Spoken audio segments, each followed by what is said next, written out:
경제 재봉쇄 조치 이후에 중국의 경제 지표 이달 들어서 빠르게 악화되고 있습니다. 특히 성장 동력인 수출이 급감하고 있어서 중국이 위안화 절하를 추진하지 않을까 이런 우려가 국내 외환 시장을 중심으로 퍼지고 있습니다. 오늘은 이 문제에 대해 긴급하게 진단해 보겠습니다. 한국경제신문의 한상춘 논설위원 나와 있습니다. 안녕하십니까? 네, 안녕하십니까? 네, 먼저 오늘 미국 증시 지난 주말부터 강하게 반등해서 오늘쯤은 좀 조정이 오지 않을까 했는데 나스닥 지수를 제외하고는 또 올라주지 않았습니다. 네, 차트상을 보면 그 지난 주말 이후에 워낙 주가가 빠르게 급등했지 않습니까? 예, 그렇죠. 그래서 요즘 기술적 지표 많이 나오는데요. 단기적으로 좀 조정이 되지 않겠느냐는 이런 예상도 많았습니다는 오늘 나스닥을 제외하고는 다시 주가가 올랐습니다. 예. 전체로 보면 증시 에너지가 좀 우리가 자금 이동 관계를 이렇게 말씀드렸습니다는 이렇게 좀 아주 튼튼하다 이렇게 보시면 되겠습니다. 오늘 다우존스 지수에서 월마트의 실적 호전 얘기를 들었습니다는 사실 월마트는 미국에서 중산층 이하, 지금 이제 중산층 이하의 소비 성향을 나타나기 때문에 그동안 경기 침체, 특히 중산층 이하의 경기 침체 문제에 대해서 많이 언급됐지 않습니까? 예, 그렇죠. 그런 불안감이 좀 해소되면서 다우지수가 오늘 비교적 큰 폭을 났다 이제 이렇게 평가해 볼 수 있지 않냐 생각합니다. 역시 부담은 이번 주에 발표되는 7월 FOMC 이렇게 의사록이 어떻게 나올 것이냐 하는 금리는 6월 대비해서 0.75%포인트로 동결됐습니다는 거기에 금리 결정에 참여했던 이런 사람을 중심으로 해서 향후에 금리 인상 여부를 알 수 있는 이러한 성향을 판단할 수 있는 이런 측면에 매파 성향이 강하느냐 이런 쪽이 좀 증시에서 주가의 다우존스 같은 경우는 또 S&P 같은 경우에는 상승폭을 제한시켰다 이제 이렇게 보시면 되겠는데요. 예. 지금은 역시 자막을 좀 옮겨주시기 바랍니다. 월가의 관심은 빠르게 이달 말에 있는 잭슨홀 미팅 쪽으로 이렇게 이동되고 있다 이렇게 보겠습니다. 지금 월가의 관심은 잠시 후에 제레미 시겔 얘기도 이제 말씀드리겠습니다는 예.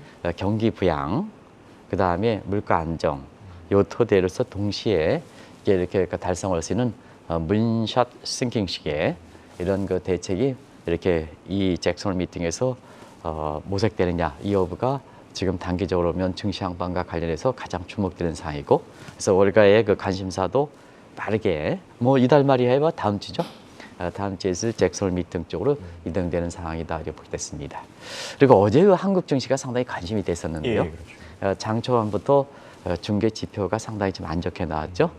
나중에 말씀드리겠습니다는 산업 생산이라든가 소매 판매라든가 이런 지수가 상당히 안 좋았습니다는 역시 외국인들이 계속해서 주도를 해서 한국 증시가 이렇게 소폭이나마 끌어올렸던 것도 향후에 중국 경제, 한국 증시, 위안화와 원화가 관계 관련해서 굉장히 주목되는 의미 있는 하루였다 이렇게 보시면 되겠습니다. 방금 말씀하신 부분 중에서 이 제레미 시걸 얘기가 있었습니다. 이 월가의 대표적인 강세론자로 알려진 인물이죠. 최근 들어 증시 바닥론을 두고 이 치열한 공방이 이어지고 있는데 제레미 시걸 오랜만에 이렇게 좀 등장해서 좀 기분 좋은 얘기를 하지 않았습니까? 네, 사실 제레미 시겔 같은 경우에는 미국의 시장과 학계에 사실 동시에 경륜가, 지식가, 그다음에 학생을 지도하는 이런 사람 중에 한 분인데요. 아마 시청자분도 이렇게 미국의 예일대에 속해 있는 그분들과 함께 사실 제레미 시겔은 또 정치적인 측면에서 사실 더 이렇게 신뢰를 받고 있는 인물이다 이렇게 보겠습니다. 오늘 미국에서 한국경제TV에서 이 시간을 지적했습니다는 미국에서 증시와 관련해서 세 가지 사항을 공통적으로 얘기했던 것 같아요.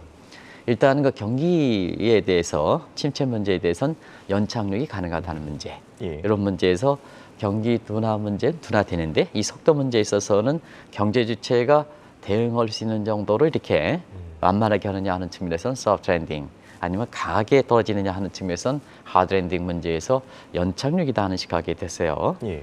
사실 증시적인 측면에서는 의미 있게 부여했다 이렇게 보게 됐고요. 그다음에 또 한 가지는 경기 주식 문제에 대해서 요즘 바닥을 통과했느냐 안 통과했느냐 논쟁이 많았죠.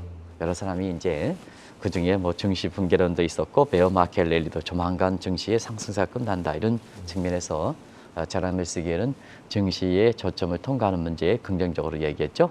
그리고 인플레 문제에 대해서도 예. 정점을 통과했다 이렇게 평가를 했습니다. 그런 상태에서 전반적으로 보면 경기 연착륙, 증시 바닥 통과, 그다음에 인플레 정점 통과.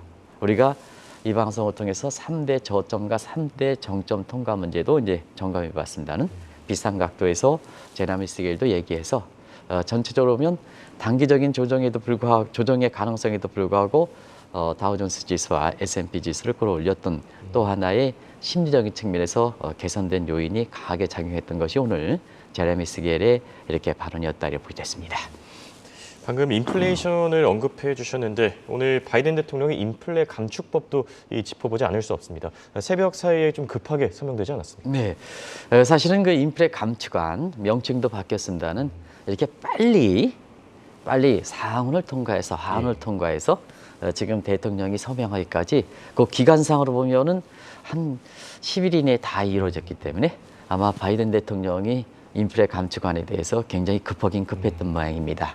그래서 이렇게 단기의 절차를 빨리 가져간 어떻게 보면 또 다른 패스트트랙 신속한 절차에 해당되는데요. 예. 오늘 마침내 우리 시간으로 한 5시 15분 정도에 예. 이렇게 서명이 됐습니다. 그래서 시청자분도 이 내용을 이렇게 하겠습니다는 우리가 이제 법인세 문제에 대해서는 아직 25% 정도가 이게 새 정부 들어와서 윤석열 정부 들어와서 22% 감축하겠다 하지만 민주당의 반대로 인해서 아직 되지 않는 상태거든요. 근데 지금 세계적으로는 법인세를 굉장히 낮추는 추세거든요. 중국도 사실 감세 정책에서 법인세를 낮추는 정책이거든요. 오늘 서명될 때 우리 양 부장께서 긴급 성표에서 저 내용 중에 우리 입장에서는 가장 중요한 게 법인세인데요. 최저 법인세 15% 하지 않습니까? 그러면 이제 우리나라의 지금 법인세가 25%인데요. 자, 15%라 해보면 10%포인트 정도의 그 격차가 난다는 얘기거든요. 가뜩이나 경쟁력에서 한미 간의 기업들의 경쟁에서 세금에서 10%포인트의 그 법인세의 그 격차가 날 때 우리 기업인들이 아무리 노력하고 우리 국민들이 아무리 노력해도 저런 환경에서는 경쟁력을 미국에 추월할 수 없다 이렇게 보시겠습니다. 저 내용을 아주 긴급 속보로 우리 양 부장님께서 아주 정확한 핵심을 지적해서 이렇게 지금 도입하고 있는데요. 이 내용에 대해서는 한국경제 관련해서 다시 한번 좀 말씀드리겠습니다. 어쨌든 오늘 인플레 감축법인데요. 다시 한번 말씀드리면 조금 전에 통과했으니까 이 내용의 뿌리를 좀 잘 봐야 이 내용이 어떤 내용을 함축하고 있느냐 하는데요. 인플레 감축하다 보니까 대부분 다 뭐냐면 인플레를 낮추는 정책이다 이렇게 그렇죠. 얘기하는데 그렇진 않습니다. 이 뿌리는 대체로 보면 질문 2번에 대한 이렇게 되겠습니다. 이거 질문 3번에 대한 어떤 그 자막인데요. 질문 2번에 대한 이 내용을 좀 보겠습니다. 예. 요거는 아메리칸 잡스 플랜이다 해서 출범 초에 정책이었다 이렇게 보게 됐습니다. 소위 바이드노믹스의 핵심이었다 이렇게 보게 됐습니다. 두 가지 내용이죠. 하나는 사실은 그 한 가지 내용은 물적 인프라 부분, 요건 이제 고용 달성하는 부분에 목적이 돼 있고, 그 다음에 사회적 안전망 부분, 요 부분은 사회복지망 확충, 소위 오바마 헬스케어 문제, 요걸 좀 하는 문제가 이렇게 됐죠. 근데 지금 완전 고용 달성했으니까 완전 고용 지금 달성하고 있죠. 이제 그 물적 인프라 부분은 이제 지금 제외되는 거고, 지금 미국 경제 현안에서 가장 큰 문제가 뭡니까? 인플레이지 않습니까? 예, 그렇죠. 인플레가 사회적 인프라망과 관련돼 있기 때문에 요거를 지금의 사실 그 미의회 통과를 이렇게 굉장히 하기 위해서 명칭을 바꿔버린 거죠. 자, 상원과 하원도 아무리 공화당이 반대해봐라. 지금 미국 국민들은 인플레 감축에 대해서 굉장히 고통을 받지 않느냐. 중간 선거 똑같이 공화당과 민주당이 사실 인플레에 대해서 많이 낮춘다 하는 과정에서 보면 사실 공화당과 민주당 입장에서는 표를 얻기 위한 공동 현안사인데요. 바이든 정부 입장에서 보면 그러한 양당의 견해를 이렇게 받아들여서 인플레 감축안으로 사실 이제 통과했으니까 인플레 감축법이 되겠죠. 인플레 감축법으로 이게 명칭을 바뀐 거거든요. 그래서 요 자체가 굉장히 규모상도 조 맨친 민주당 의원의 반대와 마찬가지로 재정 적자 문제, 국가 차입 문제 때문에 원래 계획대로 3조 5천억 달러 갔을 때는 국채 금리가 올라간다든가 이런 측면에서 경기 부양 효과가 죽지 않느냐 하는 측면에 반대가 있었기 때문에 이걸 딱 줄여서 그러니까 거의 10분의 1 정도를 4,300억에 통과했던 거거든요. 요 뿌리를 아셔야 인플레 감축법이 사실 지금 상태에서는 단순히 물가만 낮추겠다는 게 아니고 경기 부양 문제, 그다음에 중국과의 경제 패권 마찰 문제, 이런 문제를 우리가 찾아낼 수 있겠다. 왜냐하면 아메리칸 레스큐 플랜은 지금까지 이렇게 보면은 한쪽으로는 돌아왔다 백이라는 단어와 함께 대외적인 측면에서는 차이나로 요약될 수가 있는 부분이거든요. 그래서 인플레 감축법의 뿌리를 아셔야 이 내용에 대해서 미국의 경제라든가 이런 측면 어떤 쪽에 영향을 미칠 것인가 하는 이 측면을 알 수가 있기 때문에 이 문제에 대해서 다시 한번 대통령 서명도 방금 전에 이루어졌으니까 시청자 여러분한테 다시 한번 말씀드렸습니다. 여기 이제 이 법안이 최근 들어서 이 중국을 견제하기 위한 목적이 강하다. 이런 의구심이 끊임없이 제기돼 왔습니다.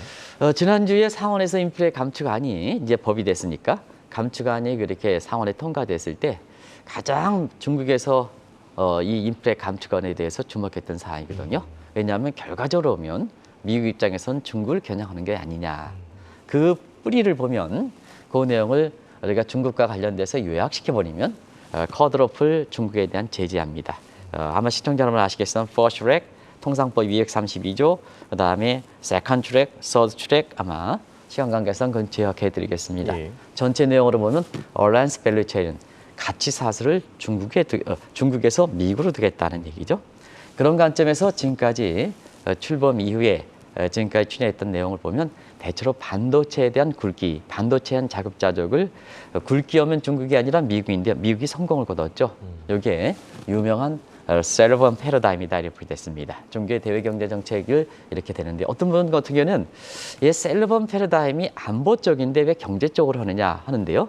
그는 그렇지는 않습니다. 왜냐하면 바이든 정부 들어와서는 트럼프 정부와 다른 것은 안보와 경제를 통합시켰거든요. 그래서 경제 안보 보좌관이거든요. 예. 그래서 경제 안보를 분리시킬 수 없기 때문에 결과적으로 보면 이렇게 그 셀러번 패러다임이 반도체와 관련해서 중국을 이렇게 억압시켜서 효과를 많이 갖던 문제다 이렇게 됐습니다. 그래서 첫 번째 과제가 반도체에 대해서 첨단 기술의 상징이다 보니까 미국이 우위를 점했던 사항이거든요. 그래서 셀러번 패러다임이 주요하다 보니까 비록 명목은 인플레 감축원이 되지만 중국에 대해서 제재에 있어서 첨단 기술의 3대 상징이 있죠. 하나는 반도체가 있고 두 번째는 전기차가 있고 세 번째는 배터리가 있죠. 이 분야에 대해서 반도체에 대해서 배터리라든가 전기차의 우위를 점하기 위해서 인플레 감축원이 추진하다 보니까 중국 입장에서 보면은 굉장히 이 법에 대해서 주목할 수밖에 없다 이렇게 보시면 되겠고요.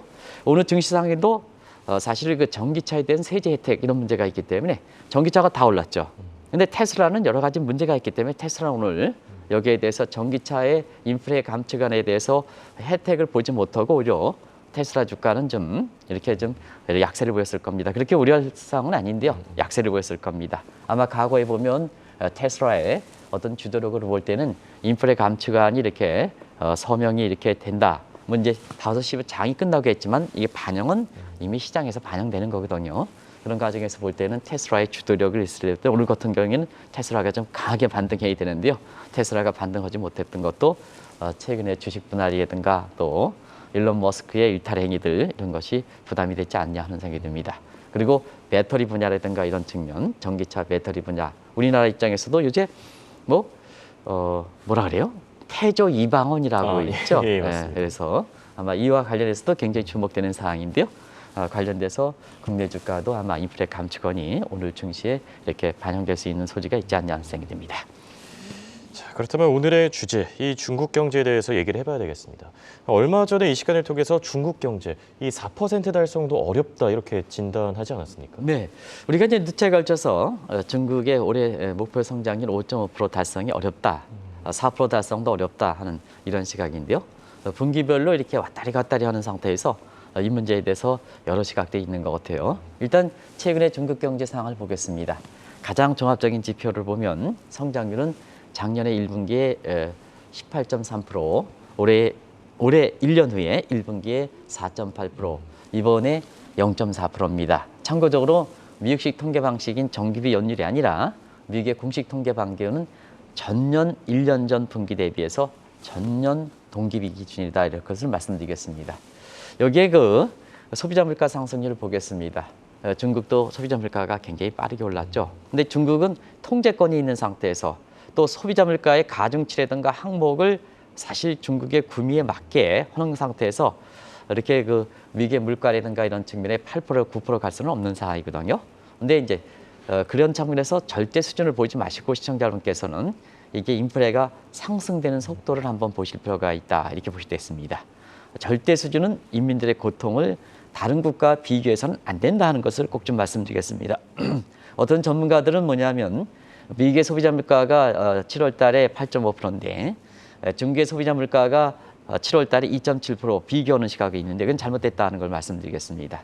통계 방식의 가중치라든가 항목 구성에서 잘못되어 있기 때문에 그렇다 이렇게 보실 때 있습니다. 예. 그러면 이제 중국의 인민들의 물가에 대한 부담은 상승 속도의 문제다 이렇게 보실 때 있습니다. 근데 상승 속도를 보면 굉장히 빨랐죠. 갤러핑처럼 계속 그렇죠. 되고 있지 많이 않습니까? 그래서 이런 쪽으로 해서 스태그플레이션 현상가 됐는데요.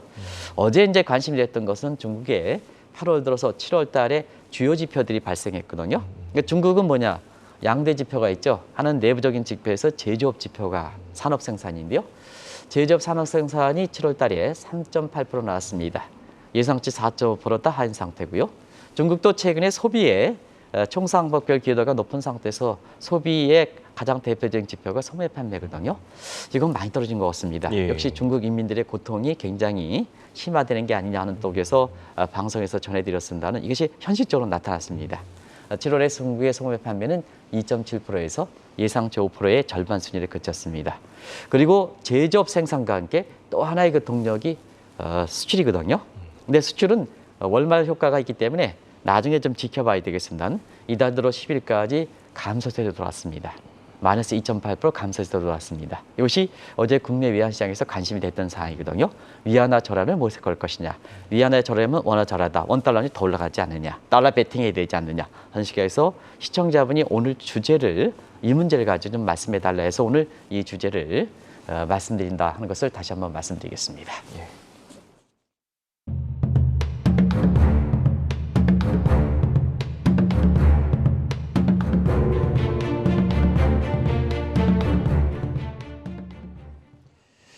예, 중국의 경제 악화 상황에 대해서 가장 마음을 졸이고 있는 건 아무래도 시진핑 주석일 것 같습니다. 네.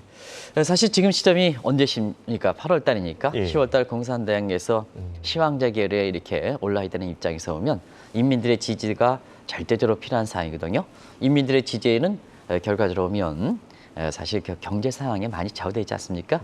그런 측면에서 시진핑 입장에서는 경제 지표가 계속해서 안 좋은 이런 측면에 부담을 느꼈는데요. 요거를 딱 해서 당신이 어떤 부담보다도 자 경제에 담당한 러커창으로 부담을 느끼겠다 하는 측면이 우리가 6월 초에 경제 주도권이 시진핑에서 러커창으로 옮기는 모습에 대해서 그게 의미가 있다는 것을 말씀을 드렸습니다. 왜냐하면 시진핑의 경제 지표가 악화되는 모습을 전적으로 책임진다면 10월 달에 박수를 받고 시황재결에 이렇게 올라가지 못했기 때문에 경제 주도권을 러커창으로 넘겼던 것이 6월 초에 방송했던 내용입니다. 그 내용의 자막을 그대로 가져왔습니다. 그때 6월 초에 러커창이 최근의 경제 상황이 우한 봉쇄 때보다 어렵다 하는 그래서 그때의 그런 말을 토대로 해서 경제 컨트롤 타워가 시진핑에서 사실 러커창으로 옮겨진 이런 상황이거든요. 그 이후에 러커창이 종전과 달리 총수요를 진작시키는 뭐 금리 인하라든가 이런 쪽의 총수요를 진작하는 정책보다는 사실 공급 중시 정책으로 서프라이, 중국판 서프라이 사이드 이코노미로 옮겼던 사항이거든요. 그 내용은 어떤 사항인지 잠시 좀 말씀드리겠습니다. 예. 그래서 그랬던 사항이거든요. 근데 사실 그러한 그 정책의 일환으로서 6월달, 7월달 경제지표는 6월달 경제지표는 일시적으로 반등도 했습니다. 중국의 하반기 들어서 경기 회복에 대한 기대감, 물론 지금 꺾인 건 아닙니다는 사실 기대도 이렇던 상황인데요. 8월 들어서 경제 재봉쇄 조치를 했지 않습니까?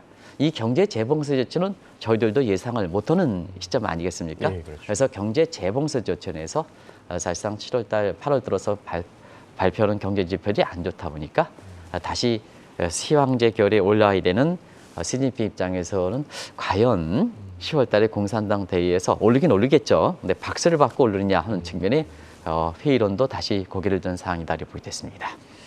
아무래도 이런 위기감이 시장에 확산돼서일까요? 중국의 인민은행도 지금 서둘러서 금리를 내리지 않았습니까? 네, 아무래도 이제 시급성 입장에서는 바이든 입장에서도 사실 시급하기 때문에 인플레 감축안을 굉장히 서둘러서 절차를 예. 패스트트랙으로 갔던 거고, 그다음에 중국도 경제 지표가 악화되다 보니까 바로 중국의 금리 인하가 조치가 됐었죠. 그런 측면에서 왜 지금 중국의 금리 인하, 사실은 럭커창으로 경제 주도가 옮겨온 상태에서는 금리 인하라는 얘기를 잘 못 들어보셨을 겁니다. 왜냐하면 케인지안의 총수요 관리 대책, 부양 정책에서 서프라이즈 사이드 이코노믹, 공급 증시 정책으로 정책이 이동됐던 사항이거든요. 그때 나왔던 내용들이 일단 가장 중요한 것이 경제 통제권이거든요. 통제권이 사실 기획 경제에서는 가장 공급 중시 정책이거든요. 예. 그 완화시켜 버렸죠. 산불 정책 완화, 경제 통제 상하에 대해서 지적했던 경제 봉쇄 조치 완화. 그런 것이 숨통을 틔웠죠. 이게 공급 정책입니다. 그리고 거기에 감세 정책도 추진했죠. 그리고 자본시장에서 ETF 시장도 개방됐죠. 이렇게 해서 이런 부분이 전부 결과적으로 보면 럭커창이 추진했던 정책인데요. 사실은 8월 들어서 이렇게 경제 지표가 좀 안 좋다 보니까 다시 총수요 관리 대책 쪽으로 이동되는 양상으로 이렇게 봤을 겁니다. 그래서 금리 인하 이렇게 추진하고, 그다음에 총수요 관리 정책이니까 수출이 부진하니까 총수요 관리 대책 수출이라는 사이드가 굉장히 중요하거든요. 수출 증대를 위해서는 위안화를 절상이 아니라 절하지 않겠느냐. 예. 그럼 국내 시장에서 원화가 절하된다, 원달러니 더 올라간다 하는 측면에 우리 증시에 다이렉트 영향을 우려가 될 수 있는 부분이기 때문에 최근에 중국의 경제 지표 관련해서 그런 쪽의 경제 정책의 중심점이 어떻게 이동되느냐를 잘 보실 필요가 있는 거거든요. 그런 측면에서 이번에는 한국의 원달러 환율과 수출과 관련돼서 주목되는 이런 사항이 이번에 경제 정책 변화에서 읽을 수가 있겠다 하는 것을 말씀드리겠습니다. 네, 사실 지난 4월 이후에 이 시진핑 주석의 이런 경제 활동 그리고 개방 정책, 미국도 불어올 만큼 좀 증시를 안정시키긴 했습니다. 앞으로는 어떻게 될 거라고 보십니까? 미중 간 경제 패권 마찰이 국민들이 그만큼 관심이 있기 때문에 사실 중국 입장에서 좋을 때는 미국이 불어하고 중국이 안 좋을 때는 중국이 좋을 때는 예. 미국 입장에서는 안 좋아하고 이렇게 되는 게 일희일비하죠. 지금 그 상황을 보겠습니다. 사실 럭커창 이렇게 되고 나서 중국이 대대적 불출해서 2월 이후에 중국의 산업 생산이든가 소매판 8월 들어서는 좀 악화됐지만 그리고 정치적인 측면에서 상당히 좋았습니다. 그래서 아마 기억이 나실지 모르겠습니다.